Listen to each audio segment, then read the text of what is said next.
খবর আছে একটা। কি কি হয়েছে বলো, কি খবর? সাহেব, পরিতোষ কাকারা কেউ বাড়িতে নেই দেখে শান্তি কাকি ওদের বাড়ি জ্বালিয়ে দেওয়ার চেষ্টা করছে। তুমি এক কাজ করো, আমার কথা শোনো, আমার কথাটা মন দিয়ে শোনো। যে করেই হোক শান্তি মণ্ডলকে আটকে রাখার চেষ্টা করো। আমরা এক্ষুনি আসছি ধনেশগঞ্জে। এখন কি হবে বাবা নিরুত্তর? শান্তি তো আমাদের বাড়ি আগুন লাগিয়ে দেবে, আমাদের ভিটে মাটি পুরো ছাড়খাড় হয়ে যাবে বাবা। আমরা যাবো কোথায়? আমার আরো এই ওখানে বড় হয়েছে বাবা, আমাদের এত জিনিসপত্র, আমাদের কি হবে এখন বাবা? আপনি চিন্তা করবেন না বাবা, আমরা তো আছি, আমরা সবটা সামলে নেব। আমাদেরকে এক্ষুনি শান্তি মণ্ডলকে হাতে নাতে ধরতে ধনেশগঞ্জে যেতে হবে, সবাইকে। এতগুলো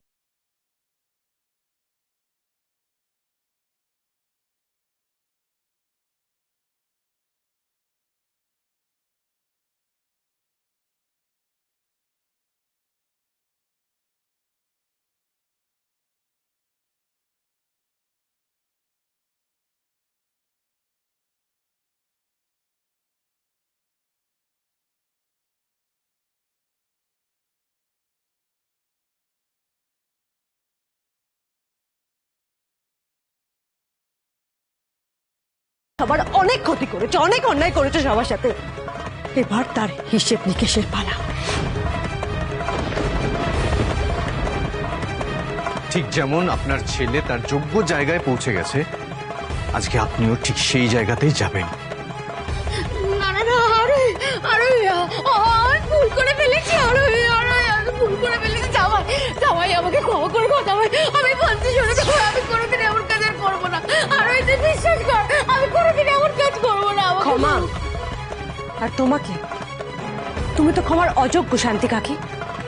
মানুষ একবার ভুল করলে তাকে ভুল বলে মানা যায়, দুবার ভুল করলেও তাকে ভুল বলে মানা যায়, কিন্তু যে বারবার ভুল করছে সেটাকে অভ্যেস বলে শান্তি কাকি। আর অন্যের ক্ষতি করা তোমার অভ্যেসে দাঁড়িয়ে গেছে। না না না না না না, আরে আরে আরে আমি ভুল করে রাগের মাথায় এমন কাজ করে ফেলেছি, আমাকে ক্ষমা করে দে, আরে আমাকে ক্ষমা করে দে। তোমার এই কুমিরের কান্না দেখে আর বারবার ক্ষমা চর নাটক দেখে আমরা ক্লান্ত শান্তি কাকি। তোমাকে শাস্তি দিতে দিতে আমরাও হাঁপিয়ে গেছি, কিন্তু তবুও যখন তুমি শোধরাওনি, এবার আমরা আর কিচ্ছু করব না।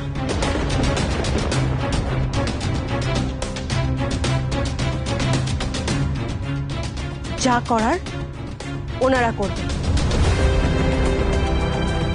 তোমাকে যা শাস্তি দেওয়ার ওনারা দেবেন।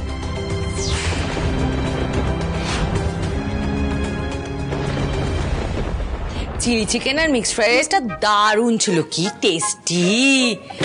দেবাংশু দেবাংশু আবার একবার যাব কিন্তু।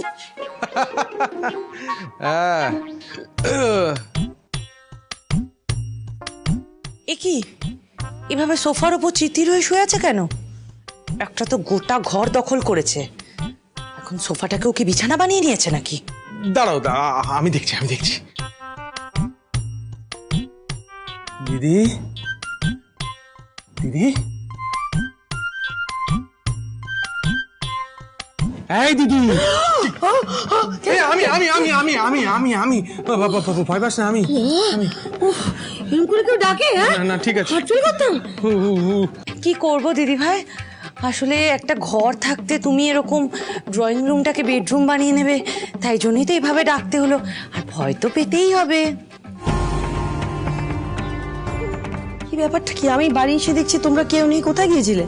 দিদি ভাই, আমরা একটু বাইরে ডিনার করতে গেছিলাম, আর আমি তো ভেবেছি আপনি বাইরে ছিলেন বলে আপনি বাইরে থেকে খাওয়া দাওয়া করে আসবেন।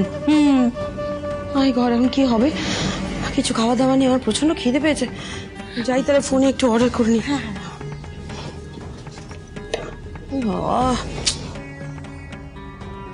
ও মাই গড, এ তো রাত হয়ে গেছে, এখন তো সব দোকানপাট বন্ধ, আমি কোত্থেকে অর্ডার?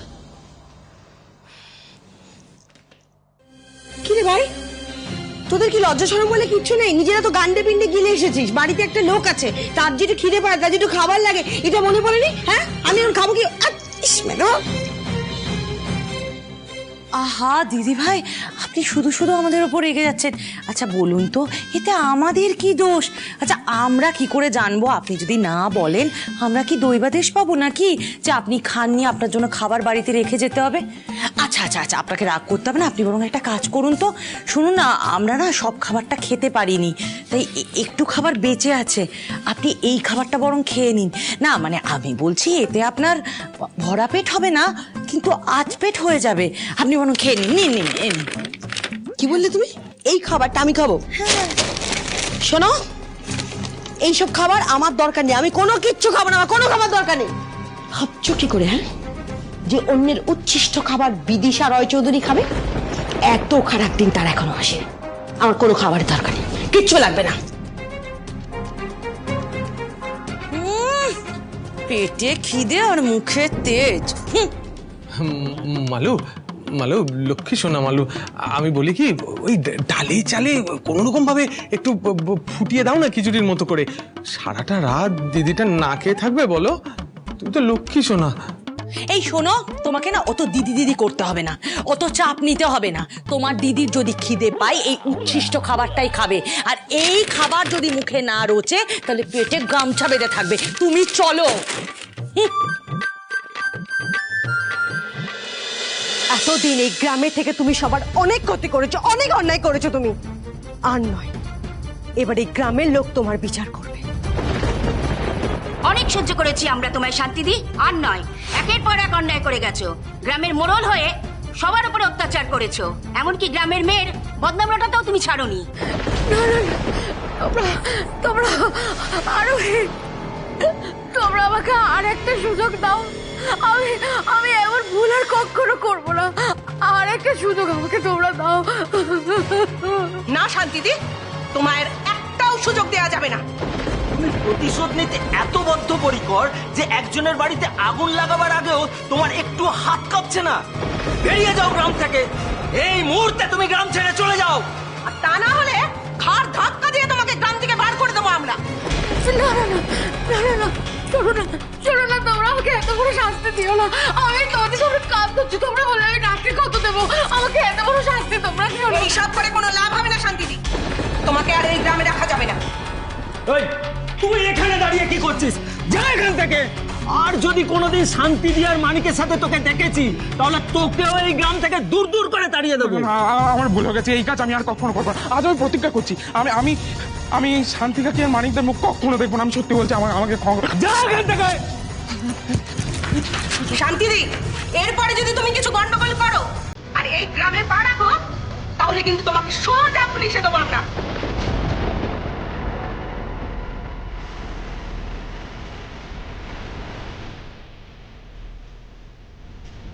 দাঁড়িয়ে আছো কেন? যাও।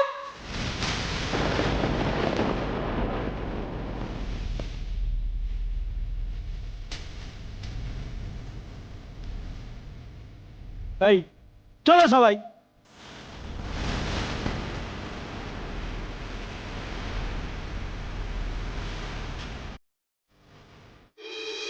আচ্ছা অনিরুদ্ধ, ওই রঘু তোমাকে ফোনটা করলো কেন খবর দেওয়ার জন্য?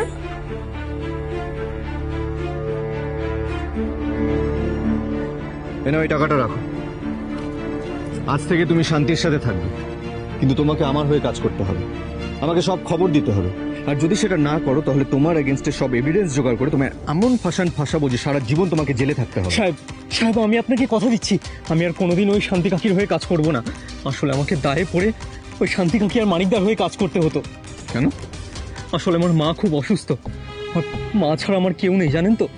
সেই মায়ের অসুখের টাকা জোগাড় করার জন্যই আমি শান্তি কাকি আর মানিকদার হয়ে কাজ করি। আমি পড়াশোনাও জানি, নেহাত কোনো চাকরি বাকরি পাইনি বলে তাই আজ মানিকদার সাগরেদ হয়ে রয়েছি। নাহলে এরকম একটা কাজ কেউ করে? আপনি বলুন না, করে কেউ এরকম একটা কাজ? তোমাকে এসব নিয়ে চিন্তা করতে হবে না, তুমি আগে আমার কাজটা ভালো মতন করে দাও, তারপরে আমি তোমার কাজের ব্যবস্থা করে দেবো, ঠিক আছে? আমি রাজি সাহেব, আমি রাজি। আপনি যা বলবেন আমি তাই করতে রাজি, আপনি যা বলবেন আমি তাই করতে রাজি। আচ্ছা ঠিক আছে, ওঠো ওঠো ওঠো ওঠো। এই জন্যই বলে ভালো লোকদের সঙ্গে সবসময় ঠাকুর ভালোই করেন। মাম্মাম, আরো তুমি এখানে কি করে এলে? বাড়ি থেকে সামলানো যাচ্ছিল না, তা দেখলাম এখানে যখন সব ঝামেলা মিটে গেছে তাই ওকে নিয়ে চলে এলাম। বায়না করছিলে? বেশ করেছি কাকা, এসো। বাবা দেখো তোমার নাতনি কিন্তু খুব বায়না শিখেছে, দেখেছো ঠিক চলে এসছে। অনেক তো বলছি, এত কষ্ট করে যখন এত দূর থেকে এলে কটা দিন কাটিয়ে যাও না। হ্যাঁ বাবা, আমার তো থাকতে খুব ইচ্ছা করছে, কিন্তু আরো স্কুল আছে বুঝলে, আর ওনার অফিসে অনেক কাজ। একটা কাজ করো, তিতলির অফিস থেকে যা করে অষ্টমঙ্গলে কাটিয়ে একেবারে যাবে। আমার তেমন কোনো কাজ নেই অফিসের, আই উইল ম্যানেজ। এই তো পরে স্কুলে না গেলে কিচ্ছু হবে না। মাম্মা থাকি না প্লিজ। তাহলে সব সমস্যার সমাধান হয়ে গেল। থাক আরোই থাক, দেখি আমার মাকে। তুমি থাকবে শুধু স্কুল বাকি দেওয়া জানো। যে দেখো অনেক রাত হয়ে গেছে, তুমি আর বেশি রাত করো না, তুমি ড্রাইভারকে নিয়ে বরং বাড়ি ফিরে যাও। কেন এর কাকা থাকবে না? না না, আমার থাকাবে না, বাড়িতে এত কাজ কে সামলাবে? হ্যাঁ হ্যাঁ, তুমি এবার বেরিয়ে যাও, অনেক রাত হয়ে গেছে। চলো। আসছি আসছি। সাবধানে যেও। চলো, ছুটি তো পড়াশোনা করতে হবে না, খুব মজা না?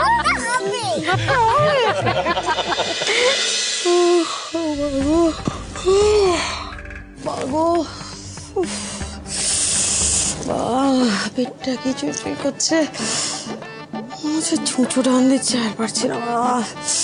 প্রচন্ড খিদে পেয়েছে, ঘুমোতেও পাচ্ছি না খিদের জ্বালায়। একটা সংসার, এটা একটা বিস্কিট পর্যন্ত নেই। মাঝে হাতে একটা লোকে যদি খিদে পায়, সে যে খাবে। উফ,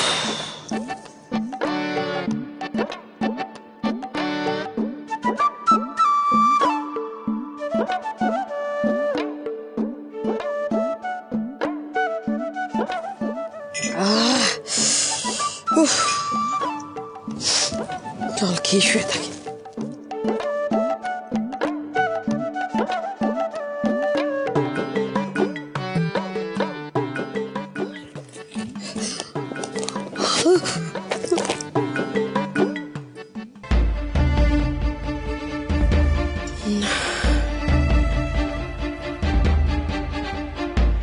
এই খাবার বিদিশা রয় চৌধুরী খাবে না, কিছুতেই খাবো না।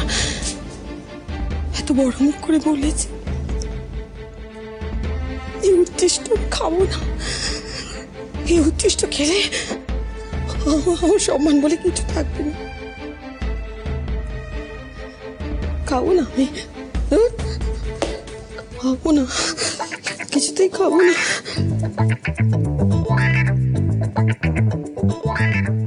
করি আমি খিদের চোটে তো মাথা ঘুরে অসুস্থ হয়ে যাবো। শোন আরোই, একটা কাজ কর, তুই দুই জামাই তিতলি আর আরুকে নিয়ে ভেতরে ঘরে গিয়ে শুয়ে পড়। আমি অনিমেষ আর মিতালি আমরা না হয় এই উঠোনে শুয়ে পড়ছি। মানে কেন? না জ্যাঠান, তার কোনো দরকার নেই, আমরা উঠোনে শুচ্ছি। আপনি একটা কাজ করুন, আপনি বাবা আর মা আপনারা ভেতরে ঘরে গিয়ে শুয়ে পড়ুন। ও মা, ছি ছি, জামাই মানুষ উঠোনে শোবে, তা আবার হয় নাকি? হয়, আলবাত হয়। আপনারা বাইরে শোবেন, আমরা ভেতরে। না না, আমরা বাইরে শোবো, আপনারা ভেতরে শোবেন, ডিল ফাইনাল। শোনো না বাবা, বাবা কেন জোর করছেন? আপনারা শুয়ে পড়ুন না ভেতরে, আমরা বাইরে শুয়ে পড়বো, কোনো অসুবিধা নেই। কি হলো? দাঁড়িয়ে দাঁড়িয়ে তামাশা দেখছেন, কিছু বলতে পারছেন আপনি? বলছি বাবা, শোনো বাবা, উনি একদম ঠিক কথা বলেছেন। তুমি আরো ছোট, এখন সিজন চেঞ্জ হচ্ছে, ঠান্ডা ঠান্ডা লেগে যাবে। তুমি আরুকে নিয়ে আর কাকা কাকি গিয়ে ঘরে শুয়ে পড়ো, আমরা এখানে শুয়ে পড়ছি। আর দেখো তোমার শরীরটা এমনি ভালো নেই, ঠান্ডা ধাত আছে। যাও, কথা শোনো, ঘরে গিয়ে শুয়ে পড়ো। ঠিক আছে দাদা গো, চলো চলো, এরা কেউ আমাদের কথা শুনবে না। একদম ঠিক, শুনবো না। তিতলি শোনো বাবা, একটু চ না, খাটিয়াগুলো পেটে দিকে হেল্প করো আমাকে একটু। তাহলে আমি বালিশের চাদরগুলো নিয়ে আসি। আচ্ছা, ছটপট যা।